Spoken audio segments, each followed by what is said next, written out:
That's Paul. It's you. It's your fault. You're Paul, aren't you?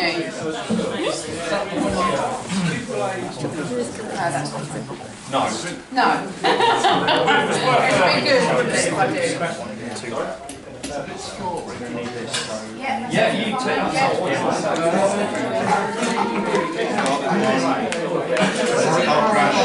the opposite of love, and it's basically just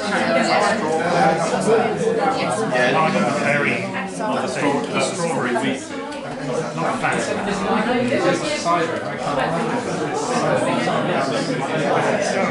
I've been wanting to get helpful. Hello everybody. Evening. Hi. For those who were here last time, hello again. Hello. For those that weren't, just hello. I'm Marc. I'm a poet, sort of. Been writing since I was 14. The last time I was here, I gave a little bit of a bio. I won't really do that this time because I want to read more poems. First one is about a car crash. I don't drive a car anymore, and that's not the reason I didn't have a crash. But I was visiting a friend in Corby, and I got stuck in a queue on the A47, and I wondered what it was about, and I could see the lights flashing. Just got me thinking, as most things do. Anyway, it's called The Last 6 Miles of Life. It doesn't rhyme. The road grows loud, something snaps that shouldn't snap, and the fishtail begins. Rubber burns acridly, wheels screech on an unyielding hardtop, and the steering wheel suddenly has a mind of its own. Large and crazy lights fill the windscreen that is the world.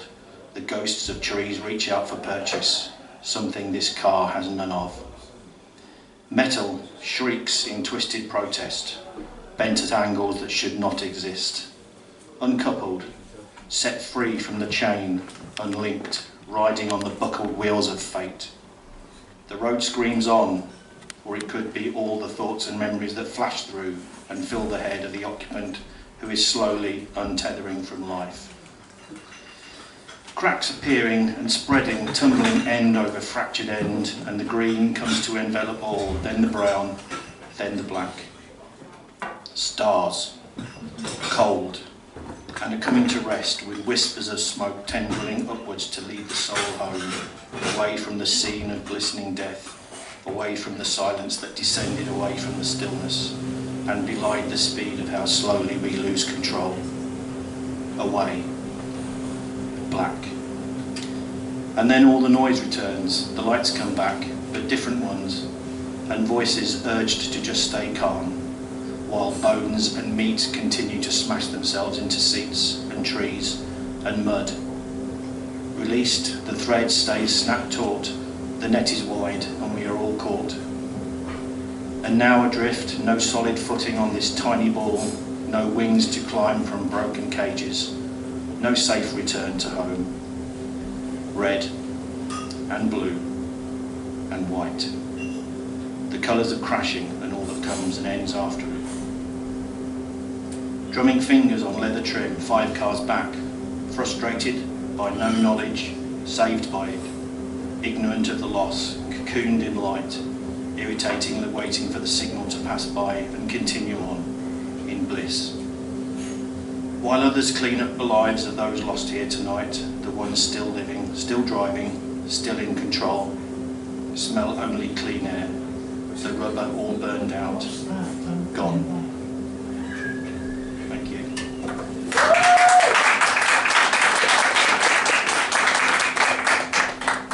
Right, from car crashes to surrealism, sort of.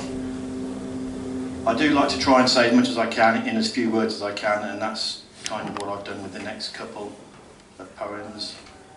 This one's called Presence / Absence, and I do like opposites as well, things that mean the same but are kind of disparate. Right, presence, absence.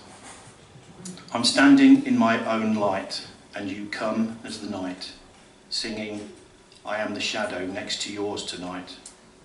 We will never know which one of us is right. I am drowning in my own song, and you come as silence to my throng, whispering, there is no place to which we both belong. We will never know which one of us is wrong. Thank you. Right. On to love. Everybody's after that, right? I know I am. Tumbleweed. Okay. This is from my book. I didn't have it last time, but a friend of mine's brought it who actually bought it. Probably the 16th person that's actually paid money to buy it. So there it is. And it's another one about love. It's called The Discovery of Hands.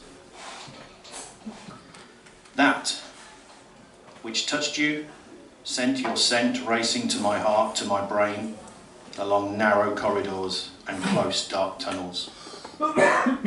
That which felt you touched me in return and relayed the softness in signals and synapses, electricity without the arc, without the spark. That which beat and journeyed to me by blood, through me, my fingers, my hands, and yours. Wow. Thank you.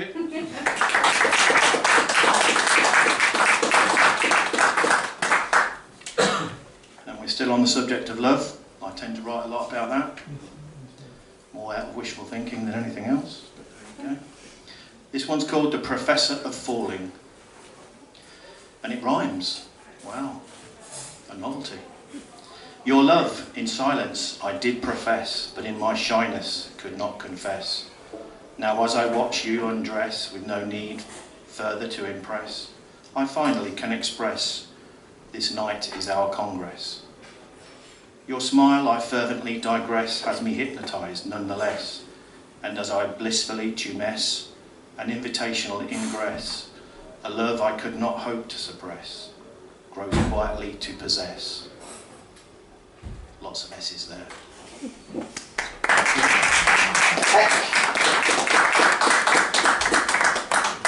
This is a real multimedia presentation. I've now got one on my phone.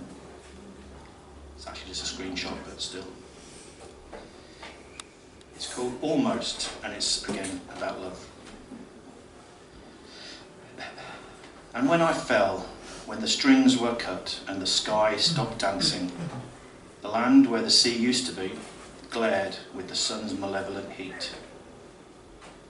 And then I fell into a strange embrace fashioned of flame, and my heart flew wherever the hot winds of combustion took it. Yes, I almost loved you. That's it.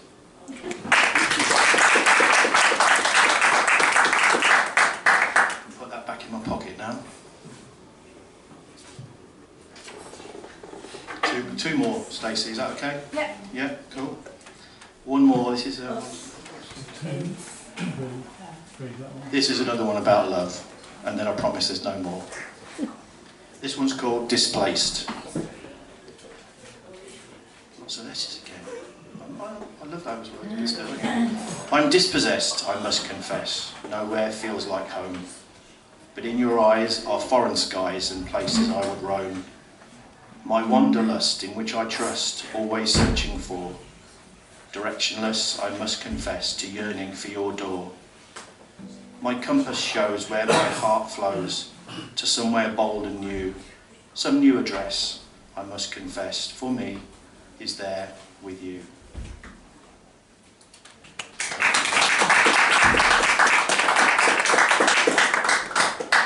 And now one that's the opposite of love. I'm twice married, twice divorced, child of the 60s. The second divorce was particularly hard, and I had my suspicions that she might have been cheating on me, but she's never confessed to that, but still. But this is just kind of along the lines of my suspicions anyway. It's called With Him. I know how you sound when you're with him, indulging in your sin. You purr sweetly in the back of your treacherous throat. I've heard you as I paced the stairs outside his room while you're inside, spreading your favours wide. I know how you look when you think of him, partaking of his whim, You glow brightly all over your guilty face. I've seen you when you take off your mask, the one you wear for me when you don't want me to see. I know how you smell when you've been with him, in fragrances that swim. You waft like poison from every living, cheating pore. I've smelled you as I pass the door, while you ready your skin for the touch of him. I know how you love when you're in bed with him and the lights are dim. You buck gently, clenching all your deceitful muscles. I've loved you before he ever came along, while my heart got burned.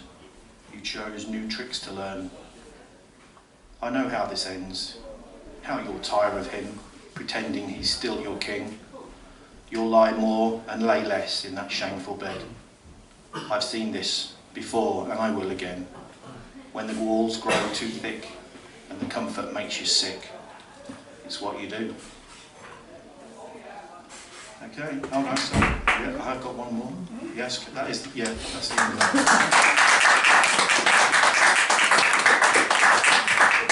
And this is another one not about love. It's called Payment Gratefully Received. Your package arrived today. It contained our past, the detritus of a passion that didn't last. Pictures, books, music we loved, knickknacks, clothes, ill-fitting hats and gloves. Forgetting is harder when it keeps arriving like this, first class, type parcel taped. Ring the bell and sign here, please, for all these painful used up memories. And that's the final one.